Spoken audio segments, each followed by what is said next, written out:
Welcome to my journey of growing with language. Thank you for joining me today.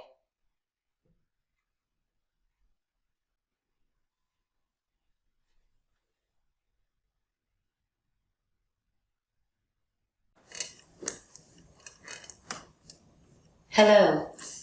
I am Hannah Foley, and I was the PRC-Saltillo Intern this summer. I have been using a device since I was about 5 years old. I was resistant to using my device when I was younger because I felt that it made me look different from my peers. Since then, I have changed devices and I now use it every day to communicate, which has opened many doors to independence, success, and many different opportunities and experiences for me. A few of those doors has been attending school at the University of Illinois at Urbana-Champaign as well as having my internship this summer. Augmentative and alternative communication has opened my world and I cannot wait to see where it leads me next.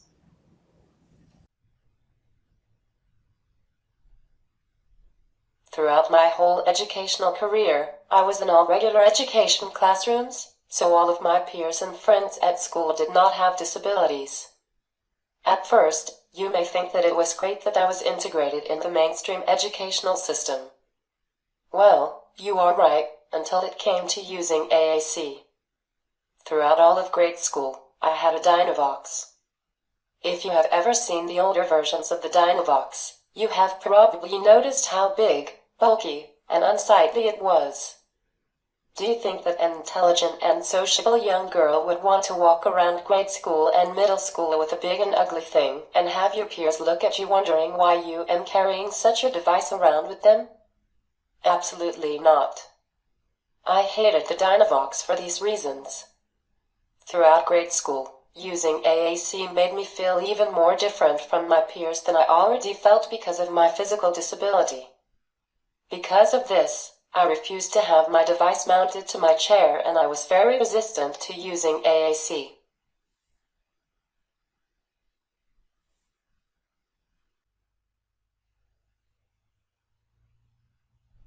During my freshman year of high school, I started seeing an AAC specialist, Matt Bod. Matt quickly noticed my strong opposition to using AAC. He sat me down and asked me why I had such opposition. I explained to him that it makes me feel even more different from my peers than I already am. Matt was very straightforward with me and explained that if I was going to go to college and be a successful member of society, I had to stop relying on an aide or family member to interpret for me. I had no choice other than to use AAC to be independent and achieve my goals in life. I thought long and hard about his words to me. Something clicked one day. I realized that Matt, along with various other people, knew what he was talking about. I allowed my iPad to be mounted on my wheelchair and slowly began using it in social situations and to give presentations for classes. Senior year of high school rolled around and you know what that means, picking a college and a future career. Choosing both of those things is no simple task for any 18-year-old. I knew that I wanted to attend the University of Illinois at Urbana-Champaign. Although it was going to be very difficult to be admitted, I never gave up on my dream and my family and friends never stopped supporting me. I took the ACT 3 times, and the third time was the charm. I finally got a high enough score to be considered for admission to the university. The next challenge was to select my major. My mom and I brainstormed various different career paths about which I was interested. I thought that I would like to pursue a degree in social media marketing for some time, but then, something changed. One morning during my senior year of high school, my mom was driving me to school. Instead of thinking about how I was going to tackle my physics test I had first period, I was thinking about what I was going to do after graduation that May and for the rest of my life. On my way to school, I said to my mom, "Mom, I don't think I want to do social media marketing. I want to be like Matt and help others just like he helped me." This is when I decided I wanted to become an augmentative and alternative communication specialist or an assistive technology specialist.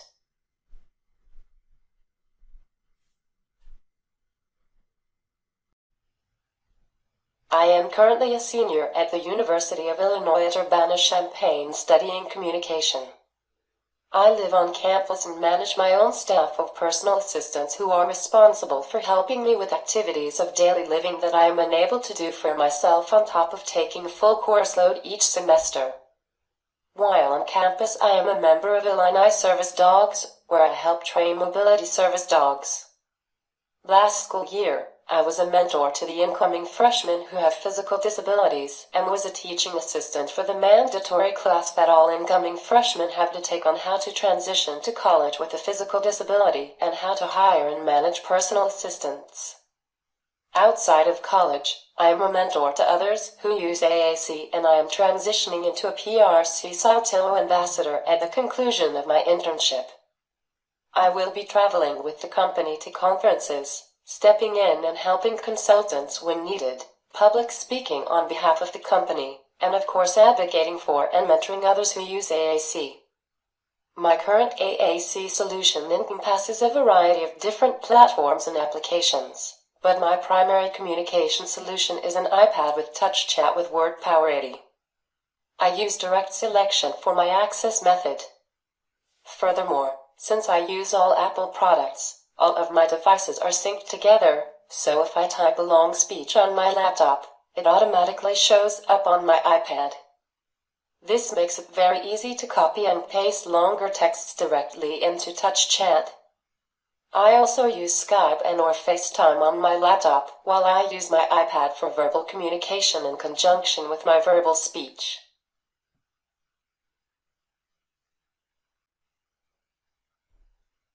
Now, you may be asking, if AAC is such a powerful thing and has the potential to open so many doors to opportunities, why are teens and young adults so resistant to using it?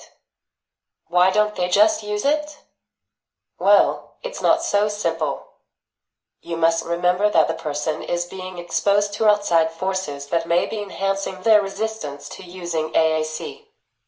Each person is different, but there are often common reasons to why resistance to using AAC is present. We saw the first two of these explanations with me. The first reason, and probably the most common reason, is that teens feel social pressure to fit in with society. In order to do so, they either adopt behaviors, attitudes, etc. that are seen as cool or socially acceptable by peers, or they resist or boycott those that are seen as unacceptable or uncool by peers. In response to such social pressure, they resist using a device so that they can conform to societal norms. This is often one of the many possible reasons for why teens and young adults resist the use of AAC. They have been taught that it makes them different from everyone else. They do not want to be quote-unquote different, so they respond with resistance. The next 4 reasons why teens and young adults resist using AAC focus on the personal perspective of a communicator. They often use the argument that their family is able to understand what they say, so they don't need an AAC device. For most of their life, they have been around family mostly, and they can use their own version of sign language, nonverbals, or spoken speech to communicate their wants and needs. Furthermore, teens and young adults may be resistant to using AAC because they have never been expected to use AAC to communicate in school or in social situations. They get so used to people having low expectations for them that when they really need to communicate and people are unable to understand sign language or their verbal speech, they have no other communication method because they have never been expected to have one. Now, let's say that we have a teen or young adult who is nonverbal and someone suggests that they use an AAC device, but they have had a terrible experience with the device when they were little. Because of that horrific experience that they had, say 10 years ago, with an AAC device, they are going to resist trying to use it again later in life and say that they do not like it even before they try it again. The 6th reason is that teens and young adults are typically very defensive when it comes to others making suggestions. When they are introduced to AAC, they get defensive and say that this is who I am, this is how I communicate, so you are not going to change me or how I communicate. They feel like using AAC will change their identity and how they are perceived by society, and they don't want that, so they just refuse to use AAC to communicate. The last reason why teens and young adults resist using AAC is that there is a severe lack of literacy skills among AAC users. Less than 10% of AAC users are able to read beyond the second grade level. If they can't read what the buttons on their device say, how and why would they use it? The answer is logical. They resist using it because they do not have the adequate skills to do so. So, how can we break down and push through resistance to AAC in teens and young adults? Typically, this population is very stubborn, so you cannot just tell them that they have to use it because you said so. This will likely make them more resistant to using a device, and that is counterproductive to what we are trying to do. So, the first step is to educate them not only about AAC, but you need to educate them about their disability. Oftentimes, children who have disabilities are never properly educated on their disability and the ways in which it impacts their life. They may not realize that they have a speech impairment, and people who are not around them every day cannot understand their verbal speech. They are often at home with family and close friends, or at school where they can be understood by the people who know them well. The teen or young adult has most likely built a strong relationship with at least one person at school and at home who is able to understand their verbal speech. Therefore, they have never been properly educated on their speech impairment and disability. In order to make them realize and understand that they do have a speech impairment, and not everyone will be able to understand their verbal speech, the teen or young adult must be educated on their disability, specifically their speech impairment, and how it impacts their life. Also, they need to explain the importance of communication in everyday life. They might say that they are able to communicate effectively. While this may be true, they most likely are using gestures, their own version of sign language, or simply pointing at something and grunting in order to express their wants and needs. Such means of communication are effective at getting their main point across, but there are several issues with pointing and grunting as primary communication methods. 1. As the teen or young adult gets older, pointing and grunting is not appropriate or socially acceptable. Let's think about it. On the previous slide, we said that one of the reasons why resistance to AAC is present could be because teens and young adults feel social pressure to fit in with the large society, not feel different from their peers, and to conform to social norms. Well, if a teenager or young adult is pointing and grunting in public settings to communicate, the fact is that people are going to stare at them and give them strange looks. If that same teenager stops pointing and grunting and uses an AAC device, people may still look at them, but they will be looking at them because they are interested in their device and want to learn more about it. Also, using pointing and grunting and gestures to communicate can only go so far and can sometimes be ambiguous. More often than not, it is very unclear to us to what the person is trying to communicate through pointing and grunting. They might be pointing at the bathroom because they have to go to the bathroom, but someone might think that they are pointing at the door because they want to go outside. The person may take the child outside, and the minute they get out of the door, they start throwing a tantrum and displaying negative behaviors because they are frustrated and they can't communicate that they have to go to the bathroom. This communication breakdown can also happen when a nonverbal teen or young adult is trying to express their ideas, and the other person misinterprets their gestures and pointing and grunting as something completely different than what they mean. Similarly, communication is key to expressing knowledge and intelligence. AAC enables individuals to be engaged in school, extracurricular activities, and in the larger society. Using AAC leads to opportunities and success in all aspects of life. Moreover, teens and young adults need to be aware of the consequences that they will face if they continue to resist using AAC. Explain that it limits social interaction and opportunities to build relationships with their friends and family. Explain that it limits academic success and opportunities for academic and social enjoyment.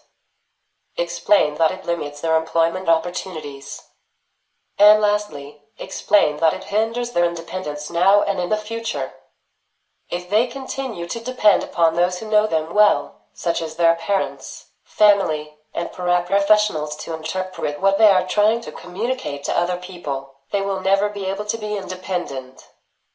They must use AAC if they want to achieve any independence in life. Lastly, these teens and young adults who are resistant to using AAC need to be taught literacy skills. Think about it. If you were given a book to read and the entire book was in a foreign language that you do not know, would you be willing to try to read that book? Most of you would probably say no. Now, think about how a teen or young adult feels when they are given a device with all these words on it and they are expected to communicate and build sentences with words that they do not even know what they say. They get very overwhelmed and frustrated, which then turns into resistance. Teens and young adults who have communication impairments must be taught literacy skills so that they can communicate properly.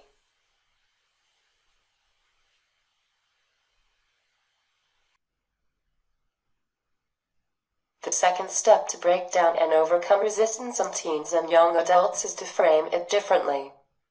If you frame using AAC in a positive way, give them the necessary resources and tools to be successful, and create a positive environment for learning and growing, you will be able to make progress towards breaking down resistance to AAC in teens and young adults.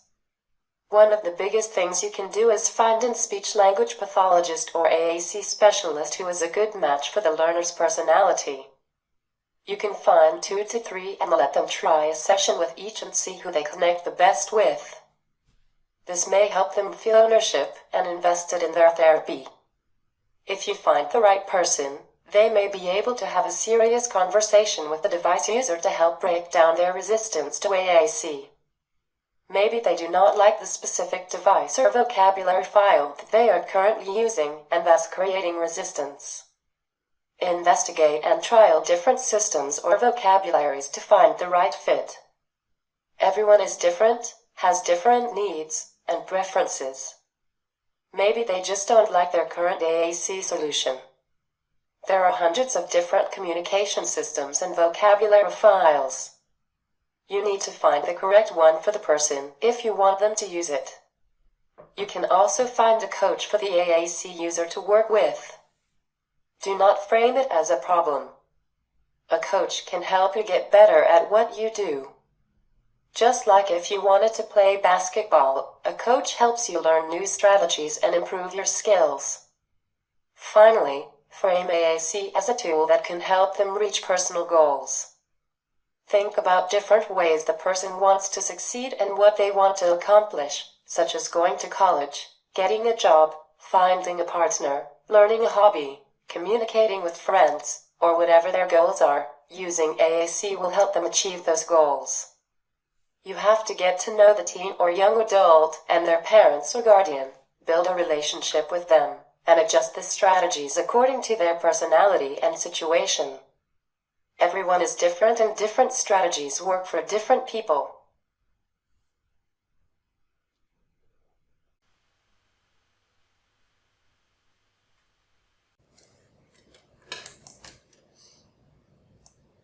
For many young people, resistance is a protective mechanism. They are still developing mentally, emotionally, and physically, and resistance is one way to protect themselves. But important things are not settled with one conversation. Listen to the person and how they are feeling. Try asking questions and helping them reflect on their feelings. It seems like you really don't like the idea of using AAC. I'm not going to try and talk you into liking something you don't want, but I just wanted to ask, what don't you like about using AAC? Progress may come gradually. Strengthen your connection, and they may turn to you when they are ready. I am currently finishing up my college career as an undergraduate. I have 3 semesters left until I graduate, and then I plan on attending graduate school at the University of Illinois at Chicago to complete my assistive technology certification in order to enable myself to continue doing the work that I love so much as an AAC specialist, assistive technology specialist, and/or consultant. As I prepare to leave my position at PRC-Saltillo as the Product and Service Development Intern, I am thrilled and very honored to be becoming a PRC-Saltillo Ambassador and continue working for one of the greatest companies and with amazing people.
Thank you so much for joining me today.